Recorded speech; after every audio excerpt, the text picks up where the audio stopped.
buscar Daniel 9:24. Entonces, las 70 semanas están determinadas sobre tu pueblo y sobre tu santa ciudad para terminar la prevaricación y poner fin al pecado y expiar la iniquidad para traer la justicia perdurable y sellar la visión y la profecía y ungir al santo de los santos. Recuerden que estamos hablando de 70 semanas que están determinadas sobre todo tu pueblo, sobre tu santa ciudad. O sea, estamos no solamente hablando del pueblo de Israel, sino también sobre la ciudad como tal. Es muy importante que esa figura no la perdamos porque vamos a estar reiteradamente hablando sobre la ciudad, sobre el templo, y sobre el pueblo de Israel, sobre el pueblo del Señor y sobre el pueblo de Israel. Ahí vamos a hacer unas pequeñas diferencias. Pero vamos a seguir dándole clic al slide porque vamos a darnos cuenta que aquí aparecen dos bloques de bendiciones. Entonces vamos a dar el primer clic allí y el segundo clic y vamos a quedar con los dos bloques que son. La primera parte de este versículo nos está enseñando el fin del pecado para terminar la prevaricación, poner fin al pecado y expiar la iniquidad. Cuando estamos hablando de prevaricación, no sé si alguno de ustedes ya había buscado la palabra anteriormente, pero está muy asociado con lo que los católicos llamaban el pecado de omisión, ¿no? Que cuando usted sabe que hay reglas y usted no las cumple, usted omite, pero para eso tiene que haber un conocimiento previo de la verdad para entonces infringirla. Es cuando la persona sabe que está haciendo algo malo y es consciente de eso. Es peor todavía que hay gente que incluso en el no saber las leyes e incumplirlas no te exime de la pena, ¿no? Aquí pasa exactamente lo mismo. La segunda parte nos está hablando para traer justicia perdurable, sellar la visión y la profecía, ungir al santo de los santos. Obviamente que esta segunda parte está más vinculada con lo que va a ser, lo que va a pasar ya cuando Jesucristo venga y cuando restaure la nación de Israel. Es muy importante también que tomemos en cuenta que Israel no quiere saber de Jesús. En la época antes, ellos tenían un concepto y mucha gente lo defiende, de que en la época de Jesús, la gente pensaba en Jesús como pensaban en el Mesías como un libertador, un líder político, no un líder espiritual. Porque acuérdense que en la época del pueblo de Israel, cuando estaban en la época de Jesús, ellos ya tenían su fe totalmente prostituida. Ellos, todo lo que habían heredado de la época de Moisés había mutado tanto y había sido tan tergiversado que ya ellos estaban totalmente alejados de la verdad.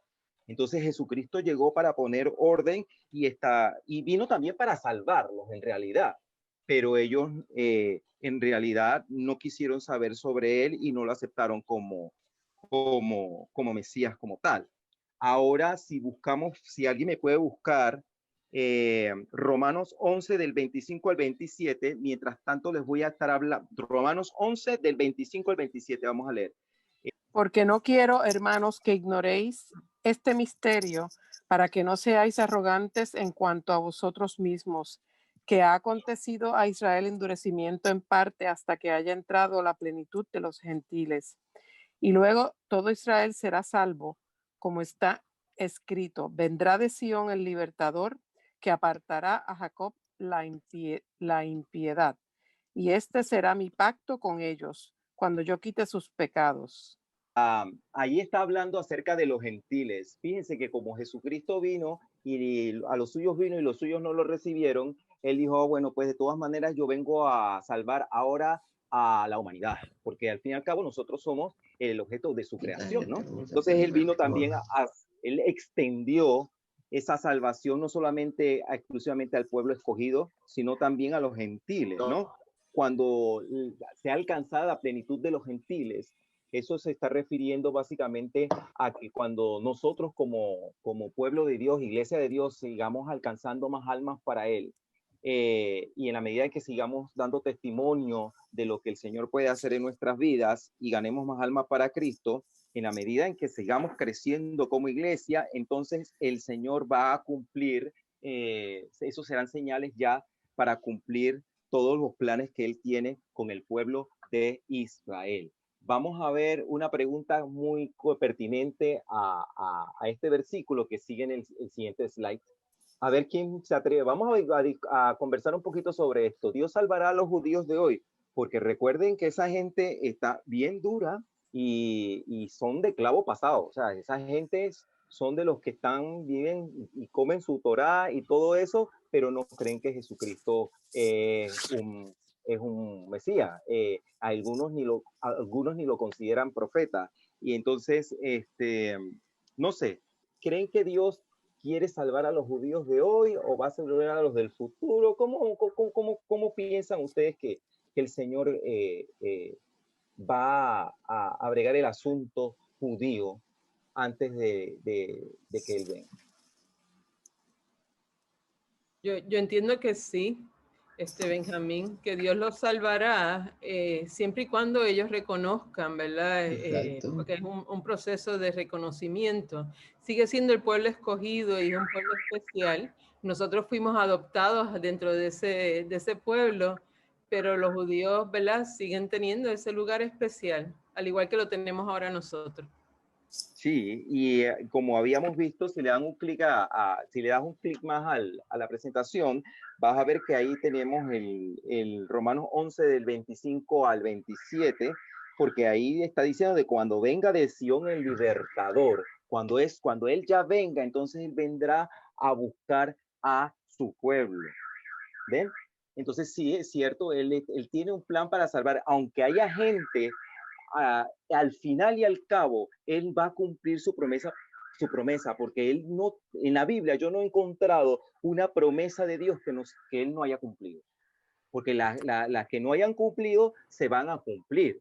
Y vamos a ver durante el viaje que vamos a hacer a partir del siguiente slide, vamos a estar viendo que realmente muchas ya se han cumplido de una manera exacta, pero hay otras que también de una manera asombrosamente exacta también se van a cumplir. Pasamos al siguiente slide. Vamos a ver la duración de esas 70 semanas. Claro. Bien, ahora vamos a hablar un poquito de números. Normalmente cuando hablamos de una semana estamos hablando de 7 días, pero esta vez estamos hablando, en esta profecía, vamos a estar hablando de 70 semanas. 70 semanas, si nosotros sacamos cuenta, ¿cómo hacemos para saber cuántos días son 70 semanas? Tenemos que multiplicar 70 por 7. Nos va a dar 490 días. Vamos a buscar Levíticos 25, 8. 7 semanas de años, 7 veces 7 años, de modo que los días de las 7 semanas de años vendrán a hacerte 49 años. Ok, vamos a darle un clic al siguiente, porque aquí abajo hay otra cosita más que quiero enseñarles. Después, una vez, vamos a darle clic. Vamos a darle clic para poder ver el siguiente. Abajo hay una ilustración. Ahí, nos quedamos allí. Según lo que estamos leyendo aquí, una semana es igual a 7 años. Mira lo que dice aquí. Y contarás 7 semanas, ¿ok? De años. 7 veces 7. Y de modo que los días de las 7 semanas de años vendrán a ser 49. Claro. Porque porque si tomamos en cuenta, como están explicando aquí, que 7 años van a ser representativos de una semana, también lo podemos pensar al revés, o sea que 7 años corresponden también a una semana. Vamos al siguiente slide para ahondar un poquito más sobre esto. ¿Cuándo inician las 70 semanas? Daniel 9:25. ¿Quién me puede leer lo que dice allí en la sección A? Pues si entiende que desde la salida de la orden para restaurar y edificar Jerusalén. Ok, entonces sabe cuándo inician las 70 semanas. Entonces Daniel 9:25 ya nos está diciendo que empiezan desde la orden para restaurar y edificar Jerusalén. Ojo, estamos hablando de la restauración de la ciudad de Jerusalén. Nehemías 2 del 1 al 8 dice que sucedió en el mes de Nisán, en el año 20 del rey Artajerjes. Nos vamos al siguiente slide porque allí nos vamos a enterar un poquito acerca de lo que es el calendario judío. ¿Ok? ¿Ubicamos el mes de Nisán? ¿Lo ubican? ¿Lo ubican? Sí. El mes de Nisán se encuentra justamente Primero. en marzo, es el primero, pues está entre el mes de marzo y el mes de abril. ¿Ok? Y durante ese periodo se celebra la Pascua, la fiesta de los panes sin levadura y la fiesta de las primicias. ¿Ok? Vamos, eso nada más para que vean que también es una cosa que quería aclararles con respecto al calendario de los judíos, a diferencia del calendario nuestro, es un calendario lunar. Por eso los meses están dispuestos de una manera corrida, porque ellos seguían no por el sol, sino por la luna. ¿Ok? Seguimos al siguiente slide. Vamos a hablar de la dinastía aquémida, que es una dinastía persa. Aquí no pude ponerlos todos los reyes porque ahí faltan como 6 más que vinieron después del 10º, pero lo quería para que vieran exactamente quiénes habían venido mucho antes de Artajerjes. Ahí encontramos nombres muy conocidos como Ciro el Grande, ¿no? El rey Darío lo tenemos allí también. Y el noveno de los reyes fue Artajerje, llamado también el Longimano, el de la mano larga. Intenté buscar por qué le decían el de la mano larga. Eso debe tener alguna relación con... Yo leí que era porque Ajá. su imperio era tan grande, Claro, a que eso iba. se Ajá. extendía. Sí, sí, yo pensé que, bueno, esto es una manera simbólica de decir que era un hombre con un alcance y un poder bastante notorio, ¿no? Ok. Vamos a ver ahora un poquito acerca de estas primeras 69 semanas. Vamos a pasarnos entonces al siguiente slide. Yo creo que también había algo, creo que con respecto al rey Artajerjes, creo que estaba atrás, creo que era. Vamos a ver si estaba aquí. Ajá. Cuando estábamos hablando, pues en el mes de Nisán, en el año 20 del rey Artajerjes, me llama mucho la atención eso del mes de Nisán, porque en el mes de Nisán es en la época en que se celebra la Pascua, y sin embargo, cuando ustedes recordarán, Jesucristo murió en la cruz, también fue para la época de la Pascua. Entonces, como que empieza la historia y termina con todo el asunto de la Pascua. Vamos a echar un poquito para atrás, porque esta presentación tiene como pedacitos, y vamos a ir por partes. Allí. Ok. Empezamos las 69 semanas. Se supone que estamos hablando de 7 semanas y 62 semanas. Vamos a verificar cómo es esto. Vamos a leer el versículo 25 que dice: sabe pues y entiende que desde la salida de la orden para restaurar y edificar Jerusalén hasta el Mesías habrá 7 semanas y 72 semanas. Y ahí están las 7 semanas y las 62 semanas que está hablando el profeta, ¿no? Que el ángel está diciendo al profeta. Entendemos que esas 7 semanas corresponden a 49 años y esas 62 semanas corresponden a 434 años. ¿Ok? Sigamos. Si alguien no entiende lo de los números, me pregunta, que yo tengo eso aquí más explicadito y podemos ahondar un poquito más sobre eso. Arrancamos con la orden de restaurar Jerusalén. Allí empiezan esas 7 semanas. Me llamó la atención de que hablara de 7 semanas y 62 semanas por separado. Y le di vueltas y vueltas y vueltas y encontré muchas predicaciones, e incluso había predicadores que decían que ellos no sabían por qué tenía esto unas 7 semanas, 49 años separados de 434. Pero yo haciendo mi investigación encontré la respuesta. Vamos a ver. En el siguiente, le damos otro clic. Sucede que 7 semanas o 49 años fue el tiempo que duró el pueblo de Israel en restaurar Jerusalén totalmente. Desde que Artajerjes lo ordenó, cuando Nehemías, que trabajaba como copero del rey, pidió permiso para esta gran tarea, hasta la restauración total de Jerusalén pasaron 49 años. Damos otro clic. Y entonces las 62 semanas restantes es los 434 años desde la restauración de Jerusalén hasta la muerte del Mesías, porque aquí dice que pues se entiende que desde la salida de la orden para restaurar y edificar Jerusalén hasta el Mesías príncipe, ¿ves? Entonces hasta la muerte del Mesías habrá 7 semanas y 72 semanas. Entonces, vamos a otro clic.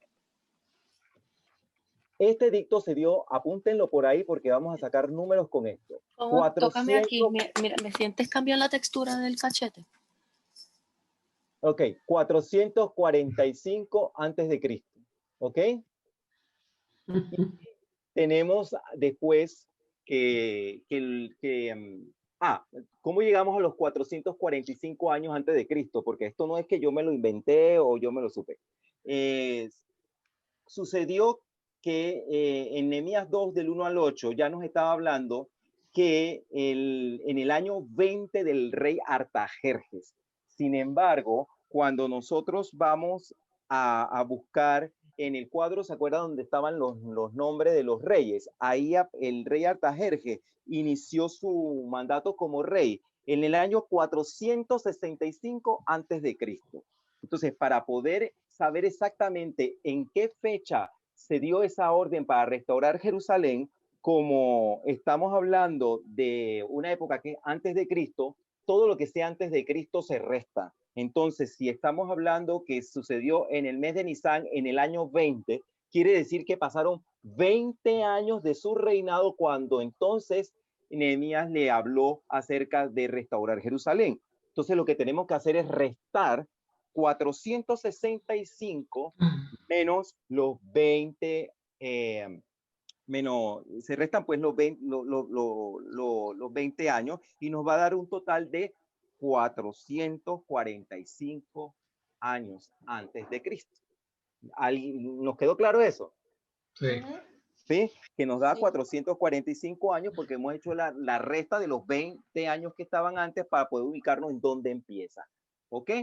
Entonces, una vez, ¿de dónde sale el 32 después de Cristo? El 32 después de Cristo, ese sí sale de ya muchas personas estudiosas acerca de la Biblia, ubican que Jesucristo empezó su ministerio en el año 29 después de Cristo. Alguien que me busque Lucas capítulo 3 y vamos a leer los versículos del 1 al 2. Lucas capítulo 3, vamos a buscar los versículos del 1 al 2 para que entendamos exactamente de dónde fue que sacaron que Jesucristo empezó en el año 29 después de Cristo.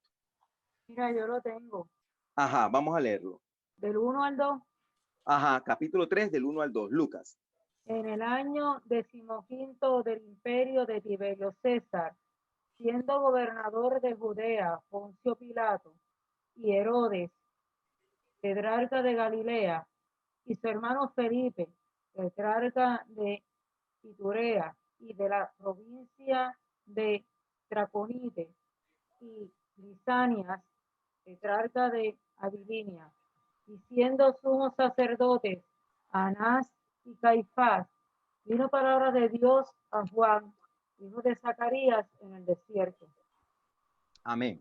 Sí, al principio nos están diciendo quiénes son las personas que estaban gobernando en esa época. Y los estudiosos con respecto a la historia ubican de una vez el año que correspondía a la época que ellos están anunciando allí y lo ubican en el año 29 después de Cristo.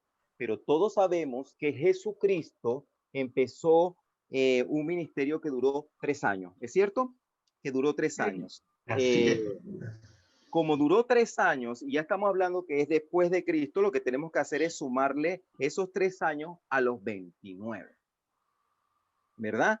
Y entonces podemos también entender que Jesucristo murió en la Pascua del año 32 después de Cristo, específicamente en el mes de abril. Y sabemos que era la Pascua porque él celebró la Cena del Señor, que era parte pues de los rituales de la época para conmemorar esa salida de Egipto, porque todavía eso era parte del ritual del pueblo judío.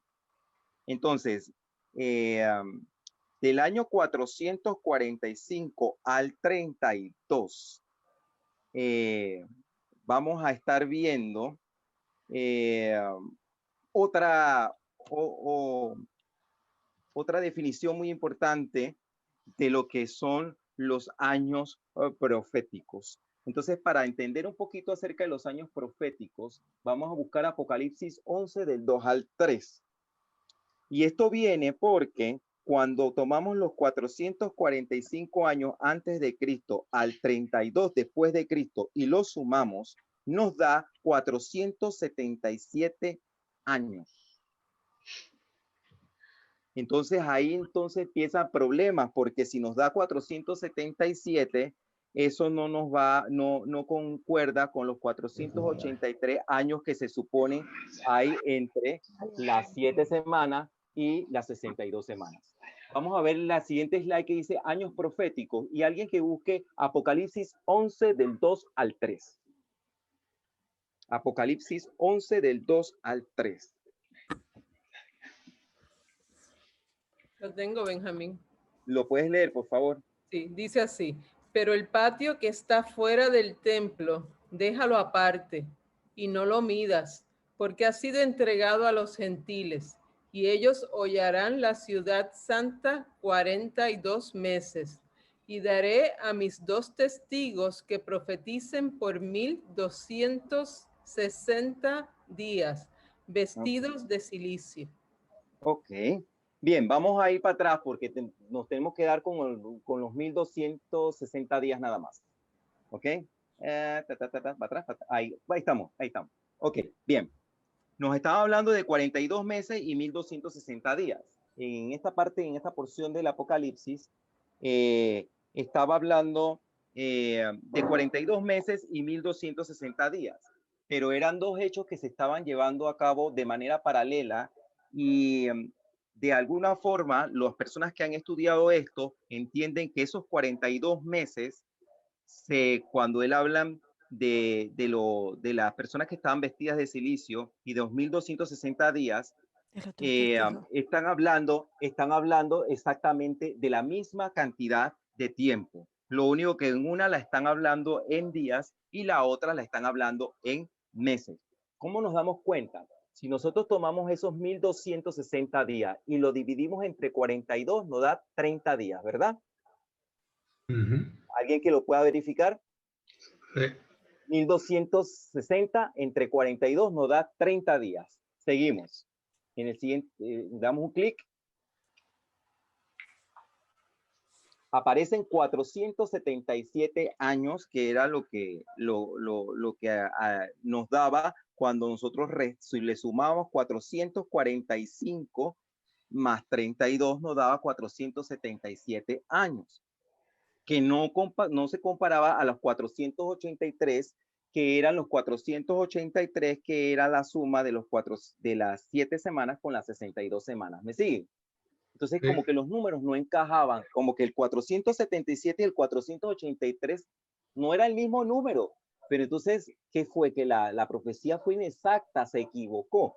Pues entonces vamos a buscar qué fue lo que pasó. Los 477 años se multiplicaron por 365 días de nuestro calendario. Eso nos da de nuestro calendario, ¿no? Que eso da un total de 174.105 días. ¿Ok? Cuando hacemos eso, nos vamos a buscar los 274.105 días y lo dividimos entre 360 días. Y nos da 483 años.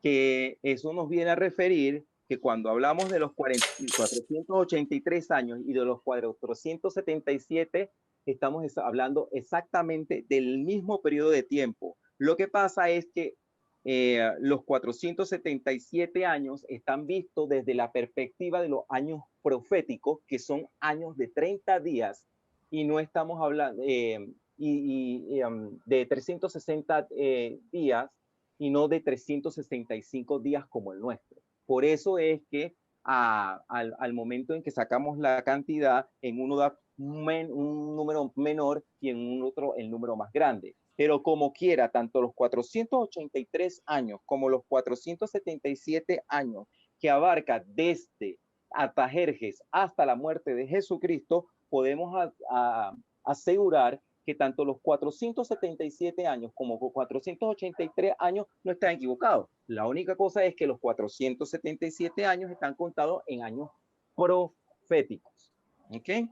Y cuando la Biblia está hablando de sus profecías, la mayoría del tiempo se van guiando con el conteo de los 30 días por mes. Y no el que hace los... Ajá. Sí, puedo añadir, es que, claro. Mientras estaba como que buscando un poquito más de información, también leí sobre, ¿verdad? Daniel utilizaba el calendario babilónico hebreo, que es de 360 días. Sí. Entonces, por eso, ¿verdad? Ayuda también a que entendamos, ¿verdad? El número de días exacto. Sí, porque al final y al cabo, vamos a llegar a la conclusión más adelante de que el Apocalipsis no es más que una extensión de esta profecía que nosotros estamos leyendo, porque es la continuación de todos estos hechos que ya pasaron y que después van a estar contando las cosas nuevas. Esas cosas nuevas son las que ya nos va a contar única y exclusivamente Apocalipsis, que se va a suscribir al periodo ese que corresponde a la última semana que de repente no sabemos dónde ubicarla. Aquí gráficamente lo vamos a ver. Entonces, ¿qué pasó con el templo de Jerusalén? Es muy importante. Alguien que me pueda leer lo que dice en el siguiente slide, por favor. Vamos a hablar ahora un poquito acerca del templo de Jerusalén. ¿Alguien que lo pueda leer? Jaime, o no sé. El templo de Jerusalén constituye el centro de la vida de los judíos. En el año, eso es lo que estoy leyendo, la slide. Sí, eso está bien, perfecto. En el año 70 después de Cristo, las legiones romanas comandadas por el general romano Tito destruyen Jerusalén y su templo. Es el fin de la nación judía y comienzo de la diáspora de los hebreos. En este terrible hecho mueren aproximadamente 1 millón de judíos. Sí, podemos buscar Mateo 24:2, porque el mismo Jesucristo se encargó de profetizar ese momento histórico, que vamos a ver que también está mencionado aquí en el capítulo 26 de Daniel 9, en el versículo 26 de Daniel 9. Mateo 24:2. Respondiendo él les dijo, ¿ves todo esto? De cierto os digo que no quedará aquí piedra sobre piedra que no sea derribada. Sí, en este momento Jesucristo estaba saliendo del templo con sus discípulos y sus discípulos lo llevaron a ver la magnificencia del templo y decían, ay, mira, Señor, mira qué grande es todo esto. Y él le dijo, si supieran que esto no va a durar mucho tiempo de pie y no va a quedar ni una piedra. Y ellos al momento pues no entendieron, pero en realidad estaba Jesucristo sí que pues por ser hijo de Dios tenía todo el conocimiento para tener en su mente y en su corazón las profecías que se habían dado antes. Estaba haciendo referencia a lo que dice el capítulo 26, el versículo 26, y después de 62 semanas, sí, vamos a leer desde el 25. Sí. El 25, pues sabe y entiende que desde la salida de la orden para restaurar y edificar Jerusalén, hasta el Mesías príncipe habrán 77 semanas y 72 semanas. Se volverá a edificar la plaza y el muro en los tiempos angustiosos. Y después de las 72 semanas se quitará la vida al Mesías, mas no por sí. Y el pueblo de un príncipe que ha de venir destruirá la ciudad y el santuario, y su fin será de inundación, y hasta el fin de las guerras durará las devastaciones. Muchas personas estudiosas creen y entienden que cuando se está hablando de este príncipe que ha de venir, se están refiriendo al rey Ciro, al rey, General Tito. al general Tito, sí, al general Tito, que posteriormente se convirtió también en emperador, ¿no? Y que cuando él le tocó destruir la ciudad, fue implacable y sobre todo para ellos era muy importante destruir lo que era el templo y no dejar nada de la ciudad. Entonces, se cree y se entiende de que la persona que hizo que cumplieran esta profecía era el general Tito. Vamos ahora a buscar más a lo que dice más adelante el capítulo 27. Dice, y por otra semana confirmará el pacto con muchos, a la mitad de la semana hará cesar el sacrificio y la ofrenda. Vamos a ver qué sucede. En la semana número 70 empieza con la muerte del Mesías. Bueno, no empieza con la muerte del Mesías. Sucede que hay un tiempo que se considera como el tiempo de gracia. Es un tiempo dado al pueblo de Dios para cumplir con la gran comisión, con la parte que nos corresponde de seguir llevando el evangelio a toda criatura, ¿no? Es un tiempo que también tiene mucha relación con una pausa profética hacia Israel y que abre un tiempo de gracia hacia los gentiles, hacia la gente que no conoce del Señor, porque aún en esa época seguía la gente bastante dura con respecto a no creer que Jesucristo era el Mesías. Seguimos, vamos a ver en el siguiente slide. Si yo lo estaba viendo acá, ajá, ahí lo tenemos. Con la muerte del Mesías, como les estaba diciendo, le damos otro clic. En la gráfica tenemos el tiempo de gracia del que les estaba hablando. Seguimos. Y la pausa profética hacia Israel y que abre un tiempo de gracia hacia los gentiles. Esto es, estamos en la segunda parte, que es la parte que habíamos dejado en la otra gráfica, en la muerte del Mesías. Pues después, creo que Ruth me había preguntado, ¿qué va a pasar después de la muerte del Mesías? Y Ruth preguntaba que si iba a seguir existiendo la iglesia. Pues bueno, según los hechos y según las profecías que encontramos tanto en Daniel como también en Apocalipsis, lo que podemos entender es que después de este tiempo de gracia que no está determinado numéricamente, pero sí se entiende que esto va a llegar cuando llegue la plenitud de los gentiles. Es decir, que cuando se haya alcanzado la mayoría o lleguemos al pico, ¿no? De la mayoría de las personas que no son judías, hayan conocido de la palabra del Señor, entonces ya empezaremos a ver las manifestaciones de los últimos días, como el rapto de la iglesia, que yo no sé si ustedes ven ahí en la ilustración esa, yo veo como que es como una proyección del futuro, pero ahí yo veo como que a Jaime, a Ruth, a Lirio, yo veo un montón de gente ahí como que subiéndose, porque eso del rapto es una cosa bien interesante. Es como es un tema bien interesante porque mucha gente en la iglesia no está bien clara de cómo es que se va a dar la sucesión de estos acontecimientos, ¿no? Porque mucha gente pensaba que el rapto iba a ser después de la gran tribulación. No, eso no se va a dar así. Primero es el rapto, y en el rapto la Biblia nos cuenta que nosotros vamos a ser llevados al cielo, ¿no? Y en el aire vamos a tener ese encuentro con el Señor, pero no solamente lo vamos a hacer nosotros, sino también las personas que han muerto serán resucitadas y serán elevadas también, bueno, que han creído pues en el Señor y subirán pues con Él. Vamos a seguir dándole otro clic. Entonces, cuando ocurra el rapto, entonces empezará la primera semana, que la primera semana tiene que ver con la gran tribulación, ¿ok?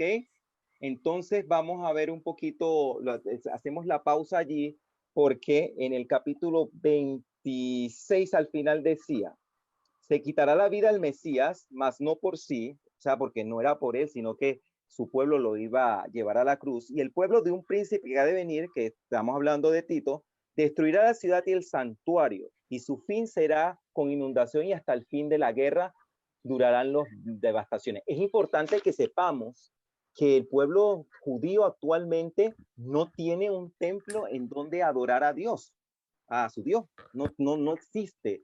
Y son una nación que ha estado constantemente preparada para la guerra. De hecho, no sé si ven las noticias, tecnológicamente están muy avanzados, pero también son una nación que está muy bien armada, porque ellos están rodeados de musulmanes por todas partes que quieren realmente exterminarlos como nación por problemas pues, históricos que han tenido. De hecho, más adelante vamos a ver una edificación musulmana que se encuentra allá en Israel. Vamos a verla ahorita.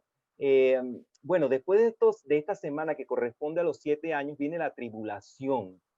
Y en esa tribulación van a pasar cosas bien específicas que ya en el capítulo 27 se van aclarando. Si buscamos el capítulo 27, el versículo 27 del capítulo 9, encontramos que dice, y por otra semana confirmará el pacto con muchos, a la mitad de la semana hará cesar el sacrificio y la ofrenda. Bien.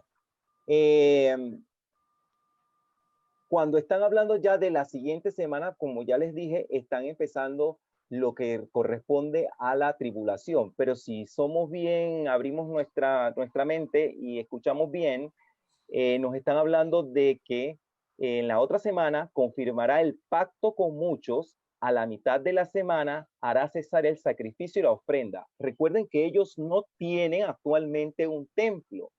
Pero si se está hablando que hará cesar el sacrificio y la ofrenda, es porque entonces hay un lugar donde hacer ese sacrificio y esa ofrenda. Entonces quiere decir que para esos tiempos, una señal de ese cumplimiento va a ser que ese templo, ese lugar donde hacer los sacrificios y las ofrendas, va a estar edificado. Mire, hermano, si usted ve en las noticias, que usted ve, por ejemplo, porque aquí dice, y por otra semana confirmará el pacto con muchos. Eso quiere decir que dejará de estar en conflicto con sus adversarios y hará la paz. Se cree y se entiende por lo que dice Apocalipsis, que esto lo hará un falso profeta, que va a ser la persona que se va a encargar de abrirle el camino al anticristo, porque el anticristo no tiene un poder tan grande, entonces necesita ayuda y va a tener este falso profeta que va a ir enmarañando a la gente, engañando a la gente y va a ir preparando el camino con la paz que se necesita y la creación de este templo nuevamente, y la gente va a experimentar, sobre todo el pueblo de Israel, una aparente paz. Pero fíjense una cosa, y yo estaba hablando esto con mi mamá en estos días y con mis hermanas, y nos echábamos a reír porque si usted ve en las noticias que el templo del Señor va a ser reconstruido, de verdad mis condolencias, porque se supone que nosotros como pueblo de Dios no escuchemos esa noticia jamás, porque nosotros nos vamos a ir en el rapto antes de que eso pase. Oh, wow. Si usted ve en las noticias se está construyendo, usted se quedó. Oye, usted se quedó, porque se supone y se espera que esa construcción se dé después del arrebatamiento de la iglesia. ¿Ve? Porque a nosotros no nos pueden engañar, porque nosotros tenemos a Cristo y en nuestro corazón es el reino de nuestras vidas. Y además el Señor se va a llevar a su iglesia. Por eso era que Ruth preguntaba, ¿y qué va a pasar con la iglesia cuando no exista? Claro, porque ya toda la gente se fue para arriba. y se van a quedar aquí los que no creyeron en él. Pero aún allí hay esperanza, porque el Señor va a cumplir su voluntad con el pueblo de Israel. Por eso es que va a venir una segunda venida y él va a juzgar a la gente y va a reinar por 1000 años. Vamos a seguir al siguiente slide porque quiero que vean qué es lo que hay en el lugar donde sí, dale otro clic. Esta es la cúpula La Roca. Esto es una mezquita musulmana que se encuentra en el monte Moriah. En el monte Moriah. Para hacer un poquito de historia, el monte Moriah es donde Abraham hizo el sacrificio a Isaac. Por eso es un lugar santo para los judíos. Y también fue donde el ángel exterminador, ese capítulo que habla acerca de cuando David compró. Ajá, sí. No, de David, sí, cuando él hizo el censo. Sí, claro. Y cuando él, bueno, prácticamente él compró pues este espacio porque él tenía como en su mente la idea de querer construirle a Dios un templo, ¿no? Porque hasta esa época todavía no existía. Entonces, bueno, la cúpula La Roca está construida en ese lugar porque los musulmanes piensan que en ese lugar llegó el arcángel Gabriel y habló con Mahoma y se lo llevó para los cielos. Entonces ellos creen que ese lugar es santo para ellos. Por eso ellos tienen su mezquita en ese lugar. Yo al principio, por desconocer la historia, yo pensaba que, y de hecho en Panamá se hacen concursos de pintura, se hicieron cuando yo estaba en la secundaria, de la Embajada de Israel, y mucha gente pintaba esa mezquita, pero yo dije, no hace ni sentido que en los concursos de pintura pinten eso, si eso realmente no representa la cultura de ellos, eso es realmente una invasión musulmana en el pueblo de Israel. Pero bueno, es para que tomen en cuenta que ellos actualmente no tienen un lugar. Si hay sinagogas y esas cosas, pero no hay un templo como tal en donde ellos puedan ir a llevar a cabo todas las cosas que dentro de su fe pues ha sido como una tradición, ¿no? Pero realmente yo lo que pienso es que el Señor no está muy interesado en que ellos sigan con ese ritualismo si no aceptan que Jesucristo es el Salvador, porque entonces no lo estarían haciendo nada más por cumplir con procedimientos para tratar de agradar a Dios cuando Dios vino ante ellos y ellos no pudieron reconocer.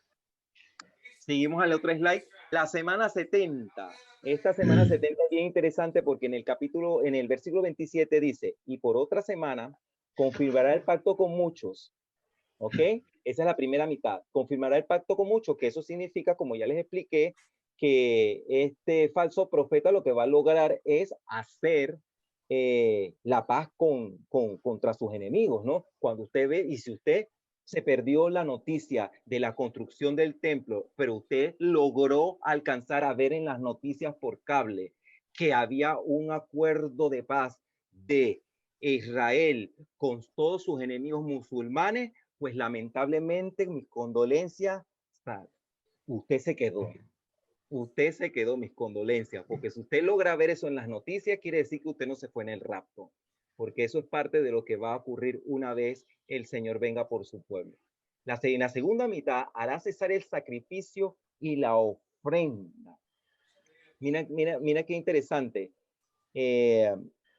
Eso para ellos es extremadamente importante para el pueblo de Israel, pero como lo que se está tratando de explicar es que va a haber un plan para engañar al pueblo, lo importante es llevarlos a ellos a lo que ellos querían, que era regresar a su tierra y poder, porque para el pueblo de Israel, tú incluso le hablas a los judíos que viven, por ejemplo, en mi país, que no aceptan a Jesús, ellos tienen la esperanza en que algún momento ese templo se va a poder volver a construir y ellos puedan viajar pues a Israel a llevar pues y ofrecer pues como en la época de Moisés, todos los rituales que correspondían a su fe. Celebrar la fiesta.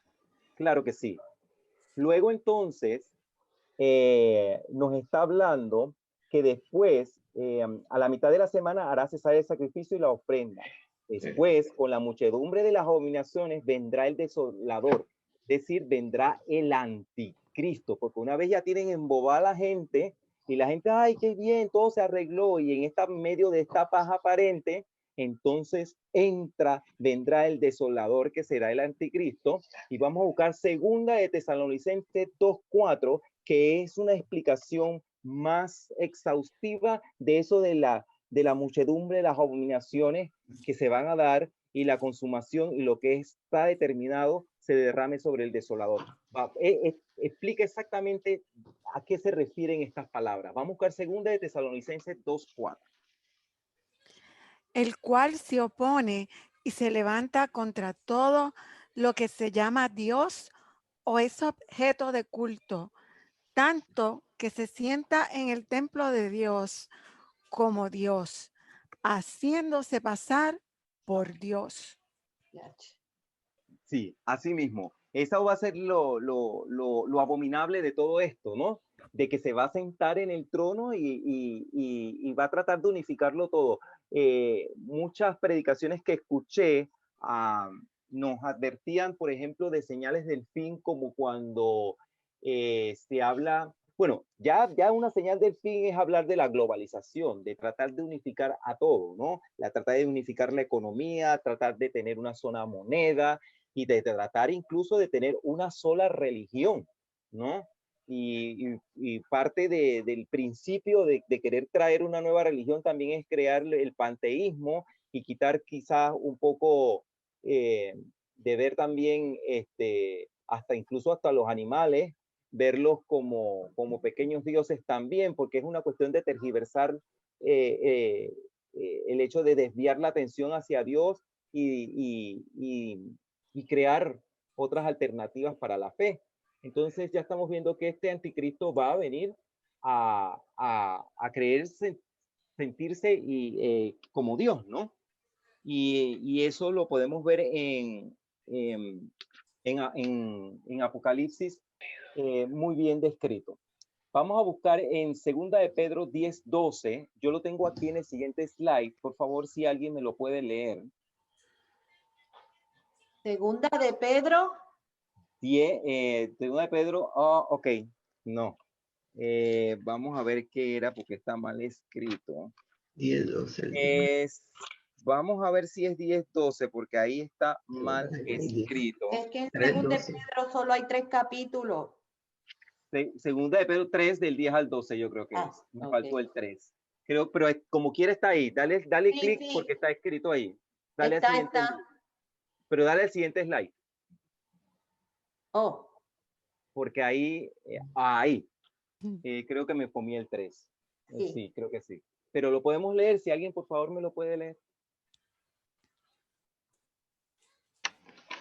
Pero el día del Señor vendrá como ladrón en la noche, en el cual los cielos pasarán con gran estruendo, y los elementos ardiendo serán deshechos, y la tierra y las obras que en ella hay serán quemadas. Puesto que todas estas cosas han de ser deshechas, ¿cómo no debéis vosotros andar en santa y piadosa manera de vivir, esperando y apresurándonos para la venida del día de Dios, en el cual los cielos encendiéndose serán deshechos y los elementos siendo quemados se fundirán? Sí, una de las preguntas básicas que podríamos hacerlo, ¿creen ustedes que nosotros podemos de alguna manera acelerar esa venida de Cristo? Sí. Sí. ¿Hello? Sí. ¿Tú crees que sí? Sí. ¿Por qué? Porque se tiene que predicar el evangelio y los cristianos vivir a la manera de Cristo, y eso va a provocar un aceleramiento, creo yo. sea, en la manera en que se evangelice, se predique y las personas se vuelvan a Jesucristo, eso va a acelerar. Sí, yo creo que sí. Sí, sí, ahí mismo en el capítulo, en el versículo 11, puesto que todas estas cosas han de ser hechas, ¿cómo no debéis vosotros andar en santa y piadosa manera de vivir? Yo creo que andar en esa santa y piadosa manera de vivir es lo que tú estás expresando, que es seguir predicando para que más gentiles conozcan de Cristo, para que más, porque al final y al cabo, el Señor quiere, o sea, yo veo, es como si tú te pararas en la calle y vieras a la gente caminar. Tú no sabes quién es salvo y quién no es salvo por nada más verlos caminar. Pero sí hay una verdad absoluta.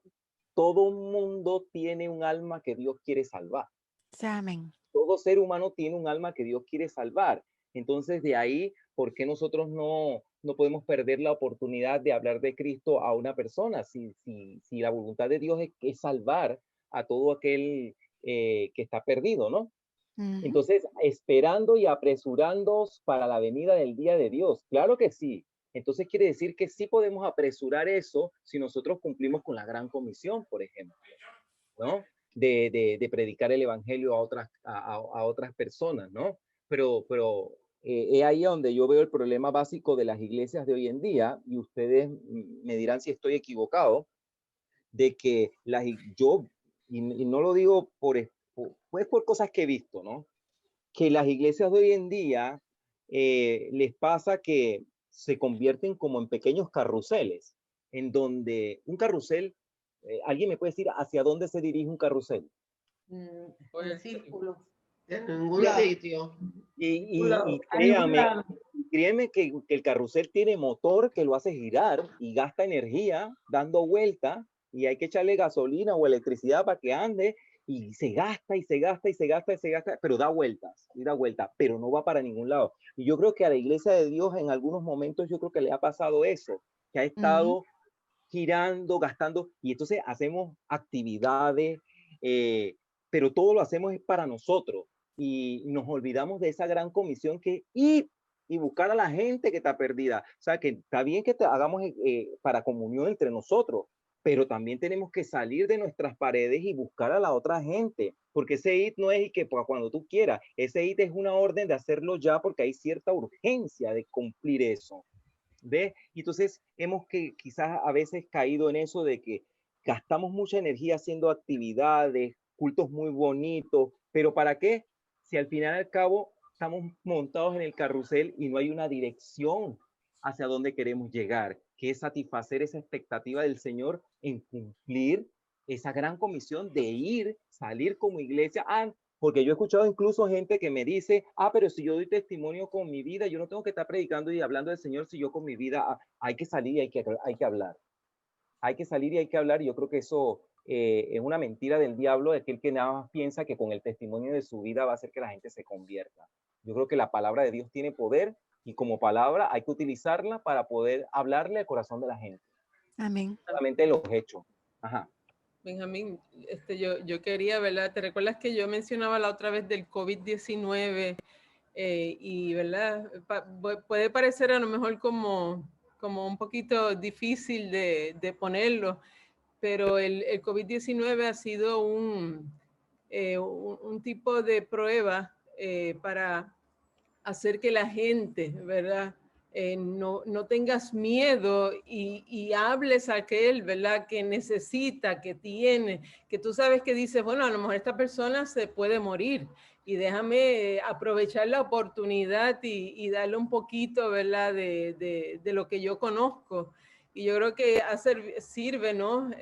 Para sacar la iglesia de este carrusel, para que entonces puedan los individuos, ¿verdad?, que son parte de la iglesia, ir más allá de sencillamente compartir con los hermanos, sino poder entonces compartir con otras personas que puedes fortalecer y puedes llevarle el evangelio también y acelerar esto que estamos diciendo. Yo nunca lo había visto desde la perspectiva, ¿verdad?, que estamos hablando ahora, del hecho de que, ¿verdad?, mientras más rápido nosotros llevemos a cabo, ¿verdad?, la gran comisión, vamos a acelerar la venida, ¿verdad? De Cristo por su iglesia. Y ¿verdad? La realidad es que esa es la comisión que nos mandó y que realmente sí, esa es la razón. Sí, y ahorita no tengo el versículo, que si alguno de ustedes pues, me puede ayudar con eso, pero creo que cuando nosotros celebramos la cena del Señor, y creo que está en la última cena, en uno de los pasajes al final, habla de que nosotros tenemos que celebrar esto hasta que Él venga. Sí.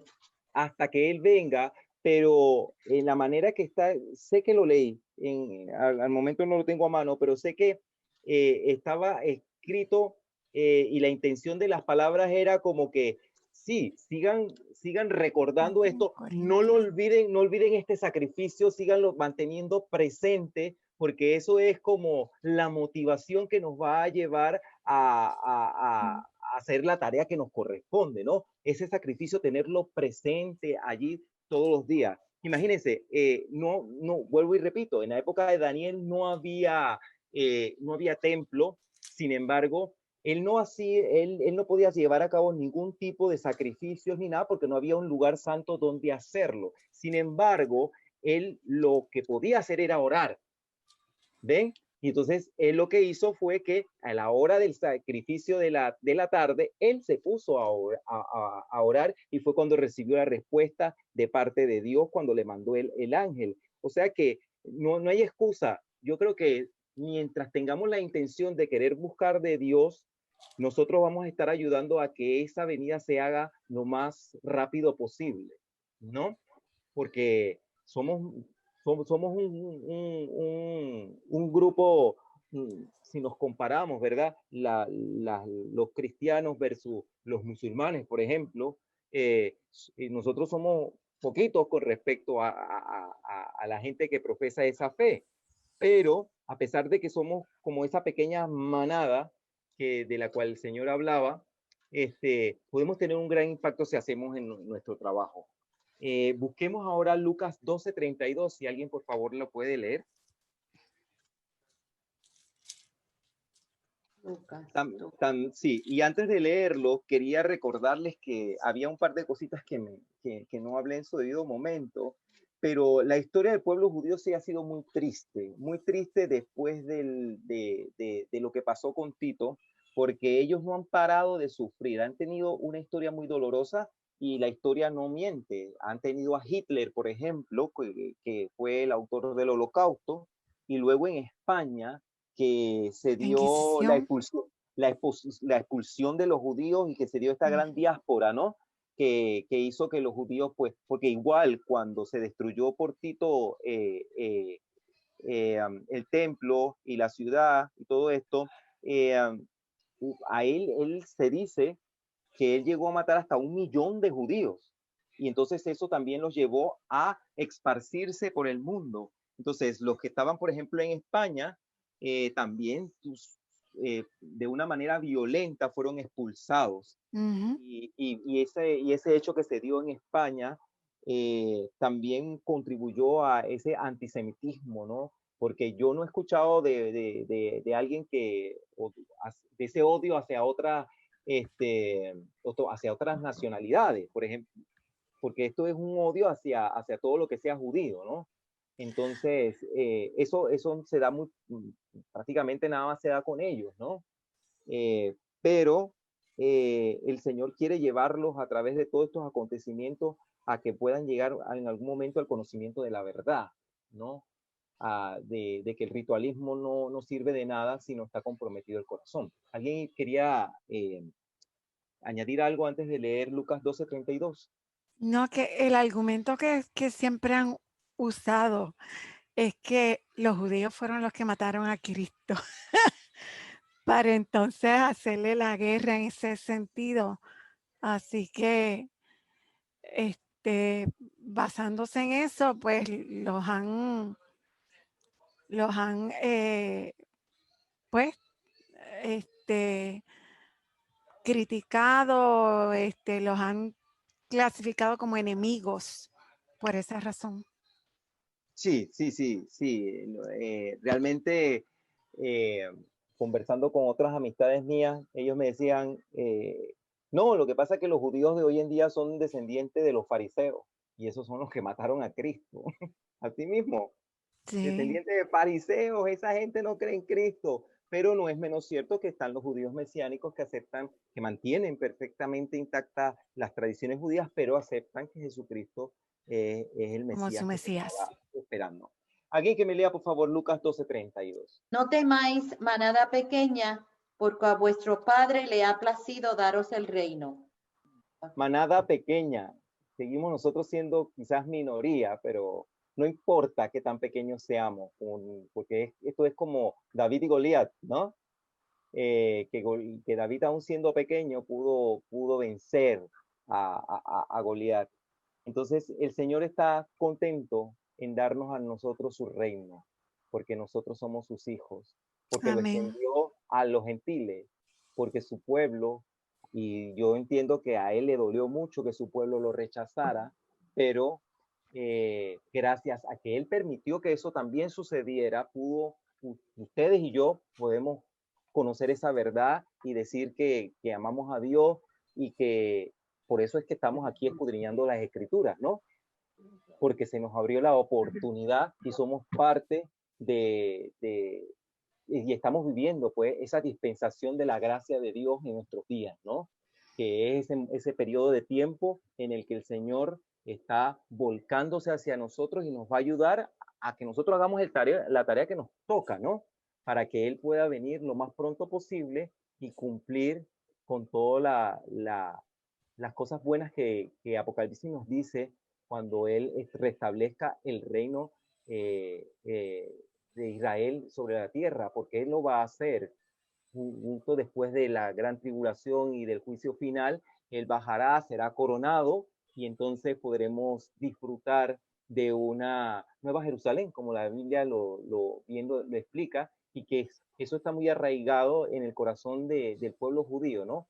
Pero no es menos cierto de que ellos, después de pasar por todas estas situaciones difíciles, van a llegar un momento en que se enfrentarán al arrepentimiento y reconocerán que Jesucristo es el Mesías que tanto esperaban. Y no sé si alguien quería añadir algo referente a lo que habíamos hablado. Importante es que nosotros como cristianos estemos cimentados en la palabra de Dios y que podamos perseverar a pesar de todas las cosas que vienen, o sea, que vienen, que no nos desviemos y que podamos, como dijo Pablo, completar la carrera y llegar al Sí, final. sí, pero es importante de que esto no lo vivimos nada más para nosotros, sino que lo vivimos también para que otras personas también puedan conocer esa verdad, que yo creo que es la parte que quizás a veces descuidamos un poquito, ¿no? Porque estamos enredados no de manera egoísta, pero nos enredamos con el diario vivir de tal forma que a veces no sacamos tiempo para cumplir con esa tarea tan hermosa, que nos hablan de ir a Judea, Samaria y hasta lo último de la tierra, pero es que mi Judea son mi familia, es la gente que está cerca. Yo no tengo que irme a Australia a predicar desde el Señor y a buscar almas perdidas cuando yo tengo gente perdida hasta en mi propia casa. ¿Eh? Entonces, cumplir con esa tarea no es tan complicado si lo vemos desde esa perspectiva, ¿no? De que podemos empezar con nuestro propio entorno, que creo que eso es básico para poder cumplir con la gran comisión de una manera sencilla y rápida. O sea, nuestros familiares, después nuestros amigos y después ya la gente del trabajo y después si me quiero ir para Australia me voy, pero ya he cumplido con mi Judea y con mi Samaria primero, y ya me están dando el orden en que tengo que hacerlo, ¿no? Que yo siempre he criticado el hecho de que, bueno, sí, Dios puede hacerle llamado a la gente, pero yo me imagino que le hará el llamado a la gente que ha cumplido ya con hablarle por lo menos a la gente de su entorno, ¿no? Porque irse como que es muy fácil, pero es más difícil cuando tú tienes gente a la que tienes obligadamente que vivir un testimonio para que también eso refuerce tus palabras, porque uno tiene también que reflejarlo en la manera de vivir. y Dios nos ayuda, porque tampoco nos la sabemos todas, para eso tenemos al Espíritu Santo. No sé si alguien más quería contribuir con algo, alguien quería hacer alguna pregunta, alguien sobre los números, estamos abiertos para contestar cualquier consulta. Yo que sí podría añadir, ¿verdad?, que lo importante de este estudio es ver cómo Dios siempre cumple sus promesas y cómo las profecías en la Biblia siempre se cumplen, como vimos en este caso, con exactitud. Sí. Amén. Y según se han cumplido todas esas promesas, sabemos que las que quedan por cumplirse, que sería la segunda venida de Cristo y nuestra redención, es cierta. Y no tenemos que temer y no dudar de esa esperanza que tenemos puesta en Dios.